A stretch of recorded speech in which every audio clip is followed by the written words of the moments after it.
Melissa had always considered her home, her sanctuary, a peaceful place where she could unwind after long days at work.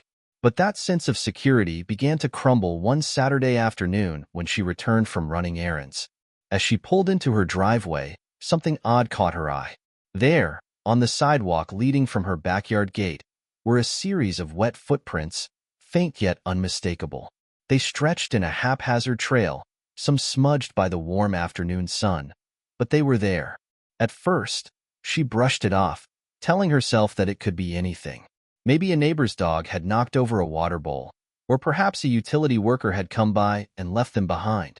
She shook her head, dismissing her unease, and carried her grocery bags toward the front door. But as she rounded the corner to her backyard, her stomach dropped. Hanging over her fence was a soaking wet towel, its edges dripping water onto the grass below. Nearby, on her lounge chair, sat a half-empty soda can, its condensation pooling into a damp ring on the cushion.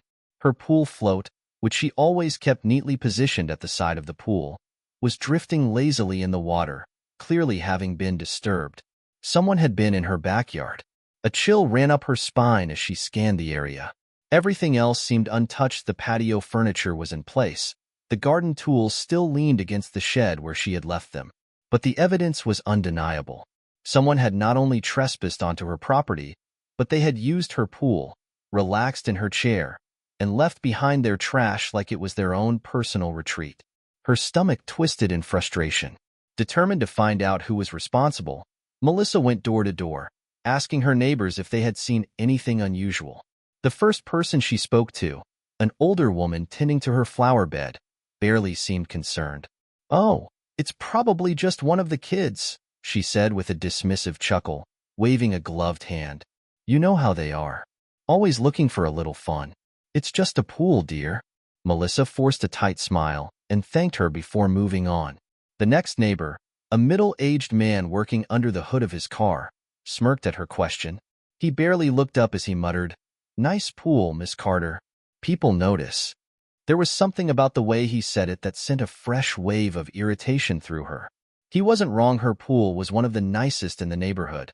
A sparkling blue oasis surrounded by a well-manicured lawn and a comfortable patio setup. But that didn't give people the right to trespass. As she walked back home, Melissa's mind raced. If it was just some neighborhood kids, she didn't want to overreact, but at the same time, this was her private property. It didn't sit right with her that someone had come into her yard without permission, used her things, and then left as if it were no big deal. That evening, she tightened the lock on her backyard gate, double-checking that it was secure. She even considered putting up a sign, something firm yet clear, like "No trespassing" or "Private property." Maybe that would send a message. For a moment, she allowed herself to breathe, reassuring herself that this was probably a one-time thing. The new lock would be enough to keep any curious kids out. But deep down, a nagging feeling told her otherwise. This wasn't over. A week had passed since Melissa first discovered signs of an intruder in her backyard, and she had done everything she could think of to prevent it from happening again. She had tightened the lock on her gate, made sure all access points were secure, and even considered putting up a sign warning against trespassing. For a few days, it seemed to work. There were no more wet footprints, no more abandoned towels, and no more mysterious soda cans left on her patio furniture. She had almost convinced herself that the problem had solved itself until one evening, it happened again. Melissa was sitting in her living room, enjoying a quiet night with a book, when she heard its soft but unmistakable, the sound of splashing. Her muscles tensed. For a second, she wondered if she was imagining it, but as she listened closer, there was no doubt. Someone was in her pool. Heart pounding, she marched to the back door, threw it open, and stepped outside. She froze. There, right in the middle of her pool, was a teenage boy, swimming without a care in the world, as if he owned the place. His arms cut through the water in smooth strokes, his face relaxed, enjoying the cool relief of the pool on a warm evening. At the edge of the pool, a younger girl, his sister, judging by the resemblance, sat with her legs dangling in the water, kicking lazily at the surface. Melissa's blood boiled. "Excuse me?" Her voice cut through the air like a whip. The kids jolted, startled by her sudden presence. The boy flailed for a moment before scrambling toward the pool's edge, his sister yanking her feet out of the water so quickly she nearly fell backward. I thought, the boy stammered, his face pale with guilt. We didn't think you'd mind. Melissa gaped at him. You didn't think to ask? The siblings exchanged a nervous glance. We just live a couple houses down, the girl mumbled, barely making eye contact. Before Melissa could say another word, they bolted, grabbing their shoes and sprinting through the backyard gate like frightened rabbits. She stood there for a long moment, fists clenched at her sides. She couldn't believe what had just happened. They had broken in again, and somehow had the audacity to act as if she were the unreasonable one for being upset. She wasn't about to let this slide. The next day, Melissa marched over to the kids' house, ready for a conversation. She didn't expect much, maybe an awkward apology, a promise that it wouldn't happen again. But what she got was something else entirely. The doors swung open, and their mother stood in the doorway, arms crossed, an unimpressed look on her face. Melissa took a deep breath. Your kids were in my backyard yesterday, in my pool, without permission. Instead of an apology, the woman rolled her eyes. Oh, come on. They're just kids. It's hot. What's the big deal? Melissa blinked, stunned. The big deal, she repeated, struggling to keep her voice level. This is my home, my pool, my property. I don't recall sending out invitations. From behind the woman, a man, presumably the father, stepped forward, shaking his head. You're being dramatic. Dramatic. That word sent a fresh surge of anger through her. That was the word people always used when they weren't the ones being disrespected. It was easy to dismiss someone's frustration as dramatic when it wasn't their property being violated, their boundaries being ignored. Melissa had every right to be upset. Fine. If they weren't going to respect her words, she'd send a message another way. The next day, she installed security cameras around her property, positioning them strategically to cover every angle of her yard. She didn't care if the neighbors thought she was overreacting, because deep down, she knew this problem wasn't over. It was just beginning. For 2 blissful weeks, Melissa enjoyed a newfound sense of security. The security cameras had been installed, the gate was always locked, and there were no more intrusions, no stray footprints, no floating soda cans, no uninvited swimmers. It finally felt like she had taken control of her own home again. But peace never lasted long in this neighborhood. It was a scorching Saturday afternoon when she pulled into her driveway, tired from running errands in the unbearable heat. As she grabbed her grocery bags, something caught her eye. Her side gate, the one she always kept locked, was slightly open. A cold wave of unease swept over her. Melissa set the bags down on the porch and marched toward the gate, her pulse quickening with every step. She pushed it open, stepping into her backyard, and felt her stomach drop. Her yard was packed. Not just with kids this time, adults.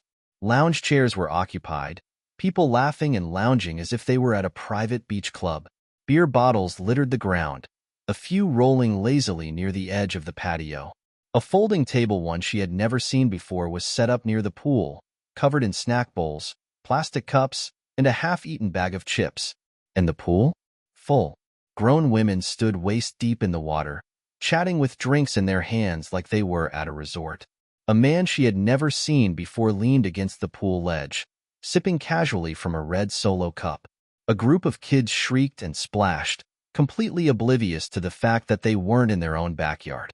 Melissa's breath came in short, sharp bursts. Was this real? Was she hallucinating? Then her eyes locked onto Diane. Diane, the woman who lived 3 houses down. Diane, the woman who had never so much as waved at her before. And yet, there she was, sprawled out in Melissa's lounge chair, sunglasses perched on her nose, completely at ease. When Diane noticed her standing there, she lifted a lazy hand and waved. Waved. Like this was normal. "Hey, girl," she called out, grinning. "Hope you don't mind. It was so hot today, we figured we'd cool off." Melissa's jaw clenched so hard it ached. "Mind?" she repeated, her voice razor sharp. "Oh, I mind." A few heads turned. Conversations slowed. Some people exchanged glances, as if she was the one acting out of line. "Oh, don't be like that." Diane scoffed. rolling her eyes behind her oversized sunglasses. "It's just a pool. You weren't even home." Melissa saw red. Her patience had officially run out. Without another word, she stormed across the patio and headed straight for the pool equipment. She grabbed the remote and shut everything down. The pool filter stopped humming. The gentle ripple of circulating water stilled into an eerie silence. She turned to the speakers next. Yanking the power cord, she killed the music instantly. Now everyone was looking at her. "I'm calling the police," she announced, her voice steady and cold. That got them moving. Towels were snatched up. Drinks were abandoned. Kids were hurried out of the pool, their parents now suddenly very aware of how much trouble they were in. The folding table was quickly dismantled, and within minutes, her backyard was clearing out, people muttering under their breath as they gathered their things. Melissa stood her ground, watching as the last of them disappeared through the gate. Finally, her backyard was empty. But she knew this wasn't over. If respect wasn't going to stop them, something else would. Melissa had had enough. The blatant disrespect, the entitlement, the utter disregard for her property, it all boiled over into one undeniable conclusion. If her neighbors weren't going to respect her home willingly, she would make them. She could have spent her time reporting them to the homeowners association or installing a taller fence, but that wasn't good enough. No, she needed something better.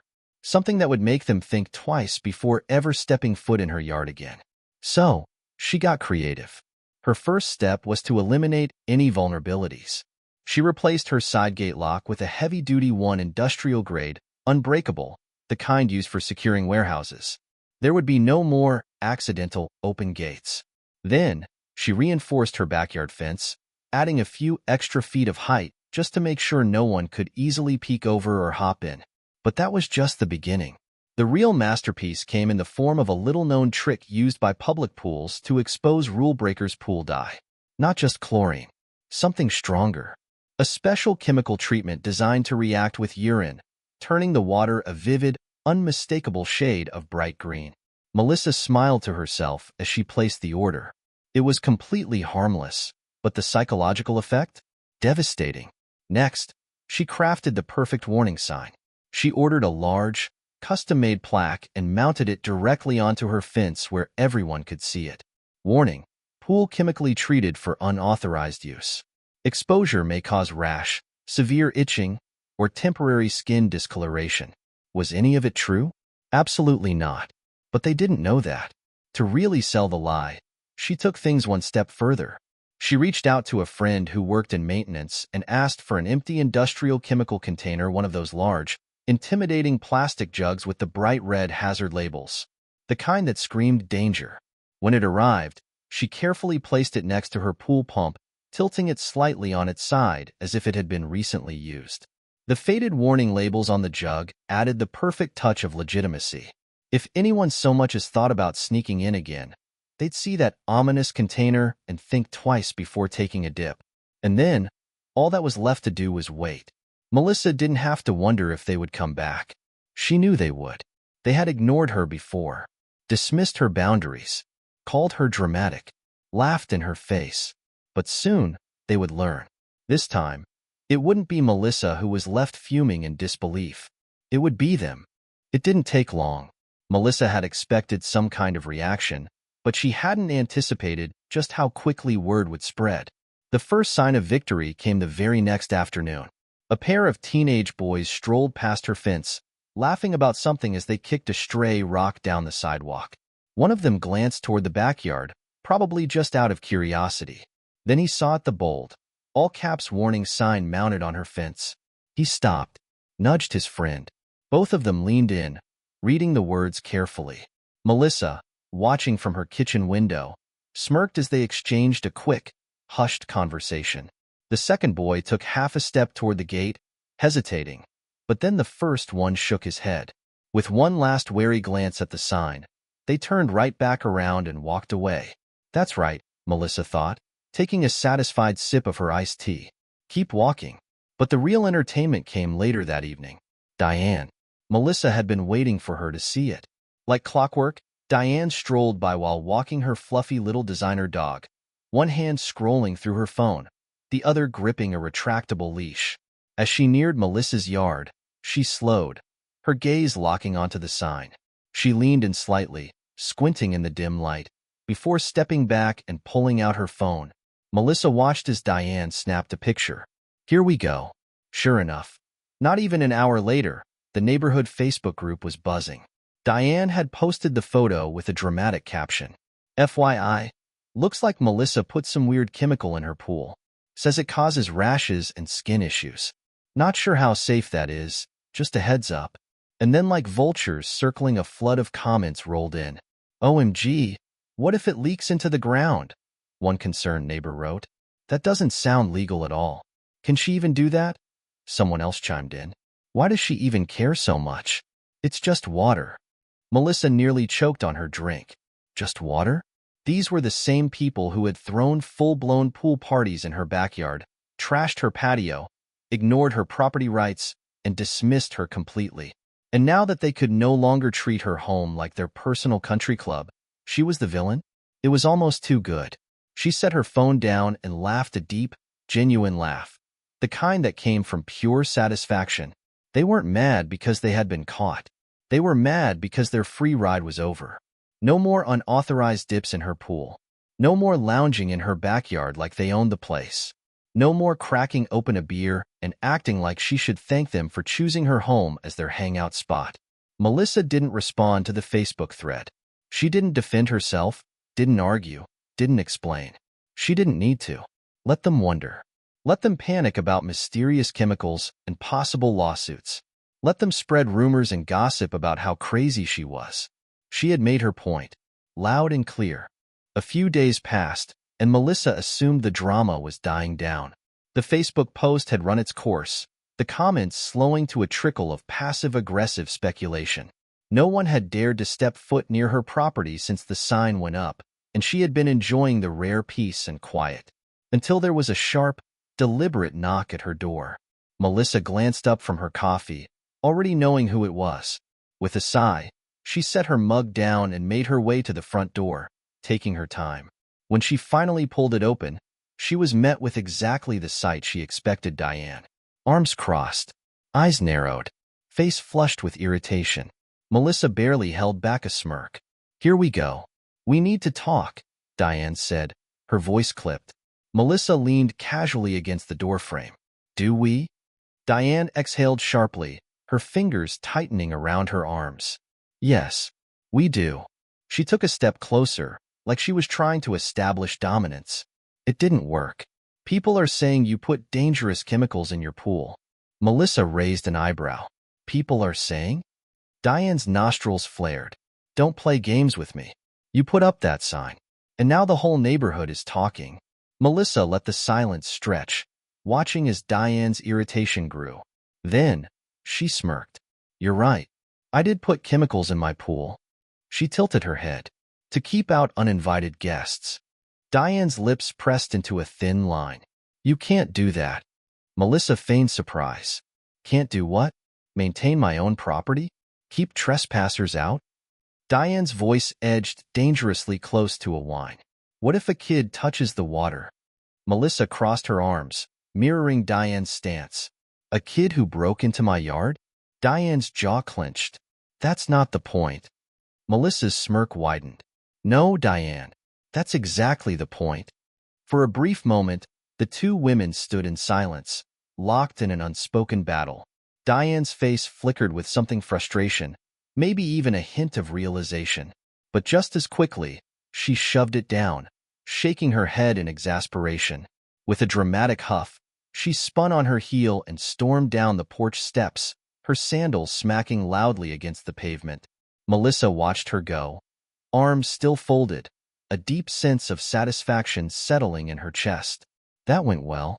But just to be sure, she made one final adjustment to her backyard defense system. That afternoon, she ordered motion-activated sprinklers and installed them along her fence. Anyone bold enough to try sneaking in again would be met with a sudden, freezing cold blast of water, an immediate, humiliating deterrent. Not that she needed them, because after that day, no one ever tried it again.